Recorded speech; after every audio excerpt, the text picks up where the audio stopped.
Buenas tardes, mi nombre es Carmen Sofía Montesino, soy estudiante de Psicología y a continuación nuestro trabajo de los desafíos ambientales contemporáneos. Esta exposición profundiza en los apremiantes problemas ambientales que enfrenta nuestro planeta. Examinaremos sus fundamentos conceptuales, mecanismos causales, amplias consecuencias y posibles soluciones explorando los desafíos atmosféricos, hidrosféricos y litosféricos, contextualizando dentro del marco general del cambio climático y la sostenibilidad urbana. Vamos a hablar sobre los problemas ambientales en la atmósfera, el calentamiento global, el agotamiento de la capa de ozono y la lluvia ácida. El calentamiento global es el aumento sostenido de la temperatura promedio del planeta. Los registros históricos muestran un calentamiento global claro desde finales del siglo. Más allá de lo que sería natural, la causa principal son las actividades humanas que liberan gases en efecto invernadero, como el dióxido de carbono, metano, entre otros. Las consecuencias son graves y variadas. El planeta se calienta con olas de calor más frecuentes e intensas, cambios en la lluvia, cambios en la nieve, en el mar, entre otras. Para solucionarlo necesitamos un cambio global hacia energías renovables, mejorar la eficiencia energética, desarrollar tecnologías de captura de carbono, fomentar el transporte sostenible, reforzar y establecer acuerdos internacionales para reducir estas consecuencias. Agotamiento de la capa de ozono estratosférico. En pocas palabras, es el adelgazamiento de la capa protectora de gas de ozono que está a lo alto de nuestra atmósfera. Es como el protector solar de la Tierra, ya que nos protege de la radiación ultravioleta UV dañina por el sol. El problema es que hemos visto que la capa se ha vuelto más delgada, sobre todo en los polos. Las consecuencias de esto serían radiaciones UV que llegan a la Tierra, lo que aumenta el riesgo de cáncer en la piel, cataratas, problemas del sistema inmune en personas. También daña las plantas, los animales, el ecosistema. La buena noticia es que hemos tomado medidas gracias a un acuerdo internacional llamado Protocolo de Montreal y se han logrado dejar de producir la mayoría de estos químicos dañinos. Deposición ácida. Es cuando la lluvia, la nieve e incluso el polvo que cae del cielo es más ácido de lo normal. Esto ocurre porque el aire se contamina sobre todo por las fábricas y las centrales eléctricas y los carros, que liberan gases tóxicos para el ambiente. Las consecuencias de esta lluvia son graves. Los lagos, ríos se vuelven ácidos, dañando y matando a los peces y otras criaturas acuáticas. Los bosques se enferman y el suelo pierde sus nutrientes y los árboles se debilitan. También se dañan los edificios y monumentos, carcomiendo la piedra y el metal, y puede causar problemas respiratorios en las personas. Para solucionarlo necesitamos reducir la cantidad de estos gases contaminantes que liberamos, usando filtros en las chimeneas, combustibles más limpios, apostando por las energías renovables. Hola, buenos días. Mi nombre es Carlota Caringi y hoy voy a estar hablando sobre los problemas ambientales en la hidrosfera. Los puntos que vamos a tocar hoy será el derritamiento de los polos y los glaciales, las sequías y la contaminación de cuerpos de agua. Derretimiento de los polos y los glaciales. ¿Cuáles son las causas del derretimiento de los polos y los glaciales? Pues primero y principal tenemos el aumento de las temperaturas globales que son impulsados por el efecto invernadero intensificado. La amplificación polar acelera el calentamiento en estas regiones. Como consecuencias, tenemos primero y principal el aumento del nivel del mar, que esto puede traer inundaciones costeras, erosión y desplazamiento poblacional. Como segunda consecuencia está la pérdida de hábitats críticas, específicamente en las especies de hábitat dependiente de hielo, como por ejemplo los osos polares y los pingüinos. Como última consecuencia tenemos la alteración de las corrientes oceánicas y la liberación de metano. Como soluciones proponemos mitigación agresiva de las emisiones de EGII a través de transición energética y captura de carbono y reducción de la deforestación. Empecemos con las sequías. Las sequías son causadas gracias a la alteración de los patrones de precipitación y esto es debido al cambio climático, la degradación de los suelos, como por ejemplo la deforestación, la erosión que reduce la retención de agua y diferentes prácticas de manejo que son insostenibles cuando estamos hablando de agua. como por ejemplo la sobreextracción de sí misma. Las consecuencias de las sequías es que traen escasez de agua para el consumo humano y esto tiene un impacto directo en la agricultura y en diferentes ecosistemas. Como por ejemplo, puede tener un impacto en la pérdida de cosechas y ganados, también y esto trae inseguridad alimentaria para las personas. También hay un mayor riesgo de incendios forestales y esto también puede traer tormentas de polvo y consecuentemente hay un impacto económico y también pueden haber desplazamientos de poblaciones debido a las sequías. ¿Cuáles son las soluciones? Pues primero y principal, una gestión sostenible del agua. Un riego eficiente que trae una cosecha de agua de lluvia y reciclaje de sí misma. Las medidas de conservación de los cultivos deben ser resistentes a las sequías y a las reforestaciones. Sigamos con la contaminación de los cuerpos de agua. Primero tenemos el punto de fuentes de contaminación.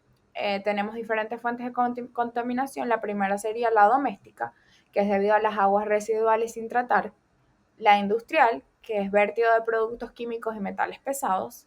La agrícola, que esta es debido a los pesticidas, a los fertilizantes y al estiércol. Y la plástica, que es gracias a los desechos sólidos y los microplásticos. Sigamos con los tipos de contaminación. Hay tres tipos de contaminación. Tenemos los químicos, los biológicos y los físicos. Los químicos son debido a los pesticidas y el petróleo. Los biológicos, gracias a las bacterias y los virus. Y los físicos, que son plásticos y sedimentos. ¿Cuáles son las consecuencias ambientales de la contaminación de cuerpos de agua? Pues primero tenemos la muerte de los peces y la vida acuática, la proliferación de algas tóxicas y la contaminación de acuíferos. También tenemos pérdida de biodiversidad cuando hay contaminación de cuerpos de agua. ¿Cuáles son las consecuencias para la salud humana? Pues primero y principal tenemos las enfermedades, porque hay diferentes enfermedades que son contaminadas por el agua, las que serían la cólera y la hepatitis A. Esto también afecta el agua potable y la seguridad alimentaria que tiene el agua que consumimos al día a día. Hola a todos, mi nombre es Damelis Ahmed, estudiante de la Universidad Yacambú del segundo trimestre de Psicología, número de expediente HPS 251000155B, y hoy vamos a hablar sobre los problemas ambientales que afectan nuestros suelos. Estos problemas son muy importantes. Los suelos son la base de nuestra agricultura, que influye en la biodiversidad y es esencial para nuestro planeta. Hablemos sobre la desertificación. La desertificación es un fenómeno en el que las tierras fértiles se convierten en desiertos.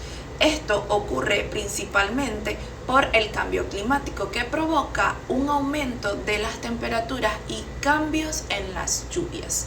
Cuando hay menos agua, el suelo se seca y pierde su capacidad de sostener plantas y cultivos.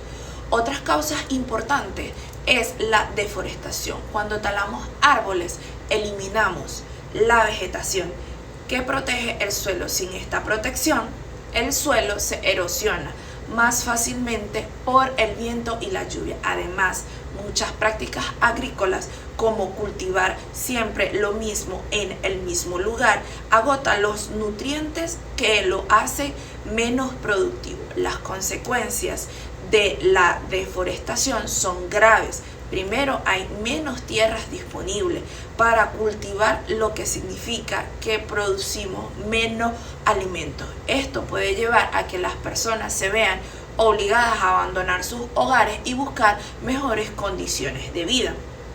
También la erosión del suelo puede causar inundaciones y otros desastres naturales.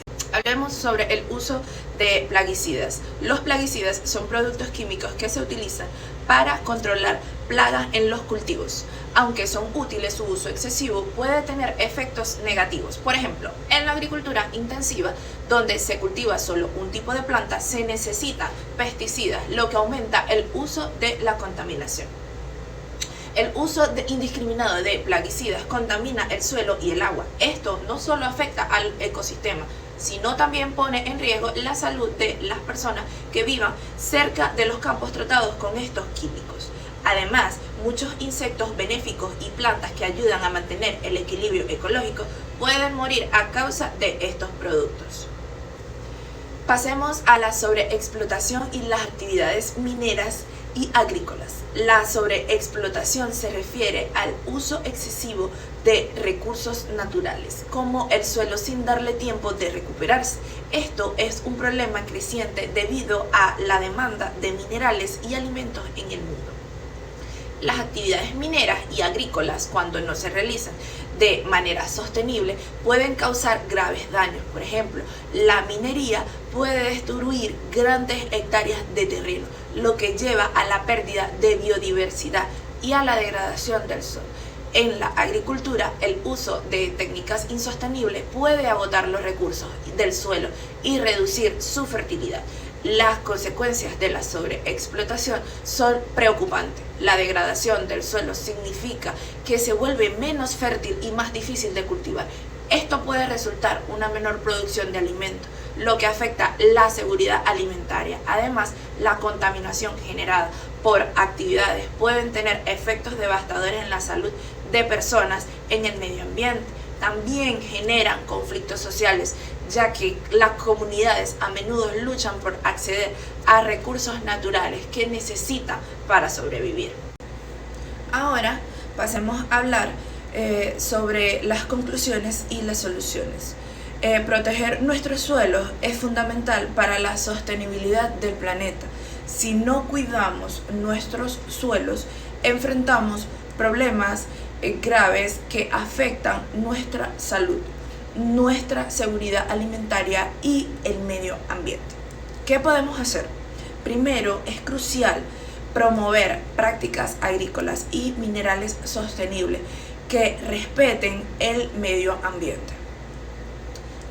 También necesitamos educar a la población sobre la importancia de cuidar nuestros suelos y cómo hacerlo. Finalmente, los gobiernos deben implementar políticas que protejan nuestros recursos naturales y fomenten el uso responsable. Buenas, me presento, mi nombre es Wilmary Toro, expediente ACP 251-00076I. El cambio climático como proceso multifactorial. El cambio climático se refiere a la variación global del clima de la Tierra a largo plazo, causada por factores naturales y principalmente por la actividad humana.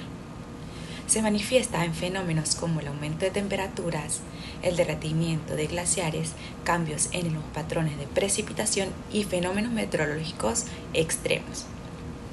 No es un fenómeno aislado, sino un proceso multifactorial, es decir, resultado de múltiples causas que se interrelacionan. Causas del cambio climático. Causas naturales. Erupciones volcánicas, cambios en la radiación solar, ciclos naturales del clima como el Niño y la Niña. Causas antropogénicas o humanas. Quema de combustibles fósiles, CO2, deforestación masiva, pérdida de sumideros de carbono, agricultura intensiva, emisión de metano y óxidos de nitrógeno, uso excesivo de recursos y consumo energético desmedido. Estos factores aumentan la concentración de gases de efecto invernadero, lo que genera un desequilibrio en el sistema climático. Consecuencias del cambio climático: aumento de la temperatura global, subida del nivel del mar y pérdida de zonas costeras, derretimiento de glaciares y casquetas polares, alteración de ecosistemas y pérdida de biodiversidad, escasez de agua potable, inseguridad alimentaria, migraciones climáticas y conflictos sociales. Estas consecuencias afectan especialmente a las poblaciones más vulnerables y requieren atención inmediata. Acuerdos internacionales. Protocolo de Kioto, 1997. Primer acuerdo legalmente vinculante. Objetivo: reducción del 5% de emisiones de gases de efecto invernadero entre 2008 y 2012, limitado a países desarrollados. Acuerdo de París 2015, firmado por casi 200 países. Propósito: mantener el aumento de temperatura por debajo de 2 grados. Cada país establece sus metas climáticas. Contribuciones determinadas a nivel nacional, NDCS. No es jurídicamente vinculante, pero sí políticamente comprometido. Agenda 2030 y ODS 13. Objetivo 13. Adoptar medidas urgentes contra el cambio climático y sus efectos. Incluye financiamiento climático, educación ambiental, resiliencia y cooperación global. Marco legal nacional. Venezuela cuenta con varios instrumentos jurídicos y políticas públicas que abordan directa o indirectamente al cambio climático. Constitución de la República Bolivariana de Venezuela, 1999. Artículo 127. Garantiza el derecho de todos a un ambiente sano y equilibrado. Artículo 129. Exige estudios de impacto ambiental para actividades que pueden dañar el ambiente. Ley Penal del Ambiente 2012. Establece sanciones penales por daños ecológicos y delitos ambientales, incluyendo actividades que contribuyan al deterioro del clima. Ley de Gestión Integral de la Basura 2010. Busca reducir residuos sólidos y promover el reciclaje como forma indirecta de mitigación climática. Ley de Cambio Climático en Desarrollo. Aunque no está aprobada formalmente desde 2021, se han debatido anteproyectos para crear una ley de marco de cambio climático, con metas de adaptación, financiamiento climático y participación comunitaria. Propósitos y agenda de los acuerdos. Los acuerdos internacionales y nacionales comparten estos propósitos claves. Mitigación, reducir emisiones y frenar el calentamiento. Adaptación, fortalecer la resiliencia de comunidades y ecosistemas. Educación y concientización, promover la acción individual y colectiva. Justicia climática, apoyar a países y grupos más vulnerables.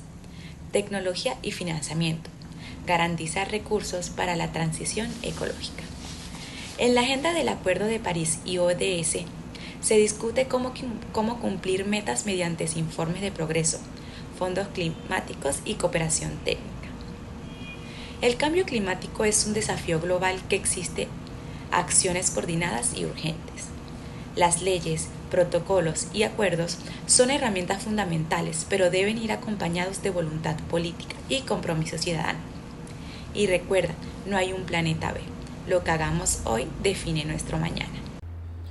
Hola, buenas tardes. Mi nombre es Frangélica Monasterio, estudiante de Psicología del segundo trimestre de la Universidad de Acambú. Mi número de expediente es HPS 251-001-761. Y en esta oportunidad le voy a hablar sobre el manejo de residuos y desechos en las ciudades, siendo esto un tema ambiental y también un tema social, económico y de salud pública. Las urbanizaciones crecen a un ritmo acelerado y como ellas también crece la cantidad de basura que generamos, desde restos orgánicos, plásticos hasta electrodomésticos abandonados. La basura se ha convertido en parte del paisaje urbano.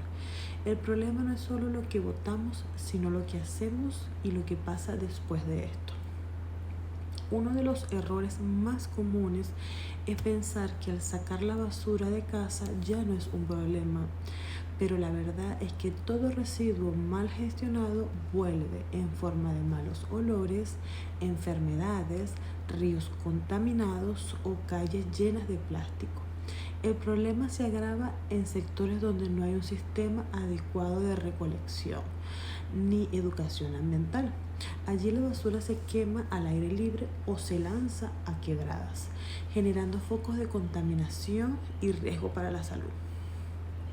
Ahora bien, el mal manejo de desechos no distingue clases sociales, afectando a todo quien vive desde un barrio bien acomodado o como a quien habita una zona popular, pero las consecuencias más duras la vive la persona vulnerable, porque suelen estar más expuestas a basurales, vertederos ilegales y falta de servicios básicos.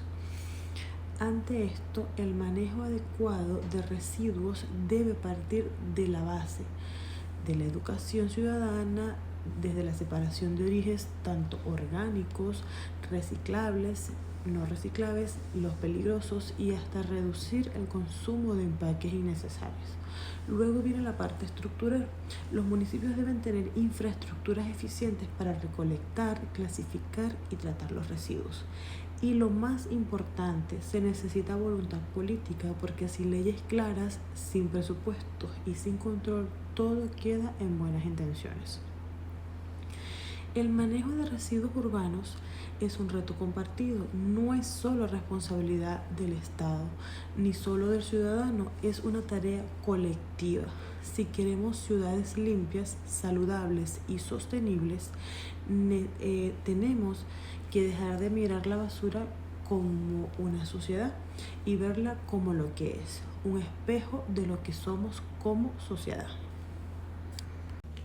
Buenas tardes, en esta lámina hablaré sobre el manejo de residuos y desechos, siendo uno de los desafíos más urgentes en las ciudades. ¿Por qué? Porque generamos toneladas de basura cada día, porque no siempre sabemos qué hacer con ella. Entre las principales causas están el consumo excesivo, la falta de separación de origen, la ausencia de educación ambiental y una infraestructura deficiente. A esto se suma que muchos municipios siguen dependiendo de vertederos improvisados o basurales al aire abierto.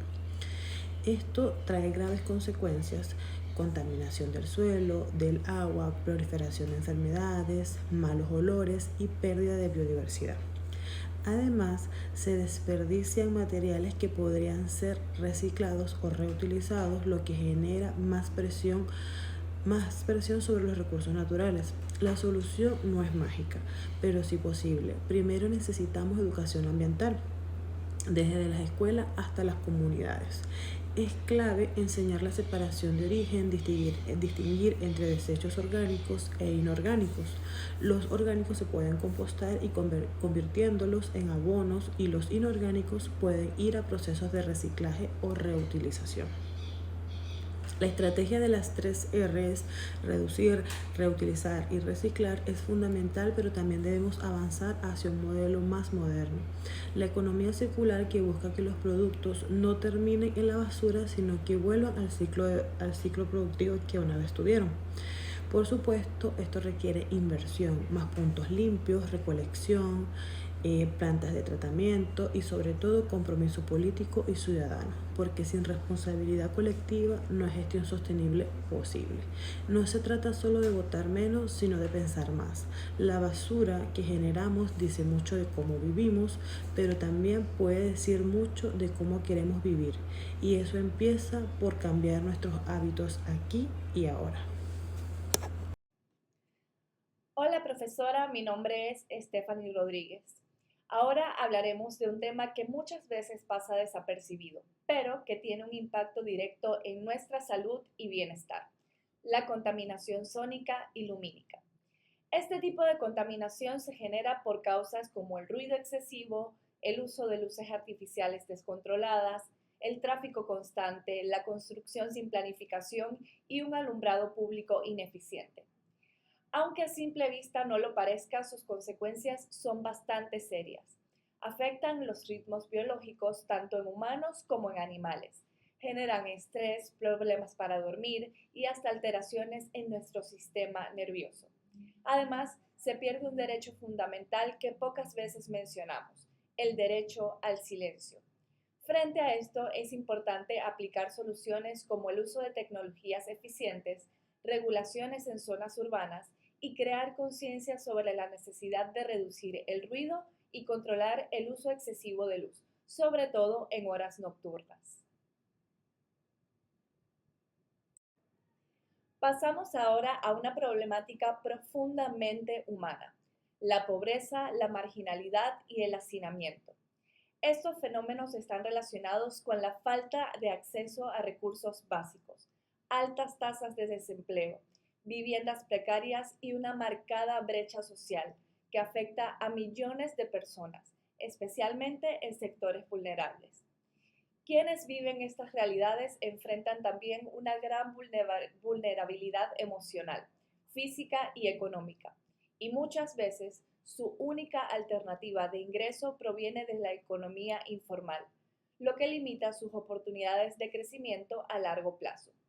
Superar estos desafíos no depende solo de un sector, sino de un esfuerzo conjunto entre el Estado, la sociedad civil y cada uno de nosotros, promoviendo políticas de inclusión, acceso a la educación, vivienda digna y apoyo a las economías familiares.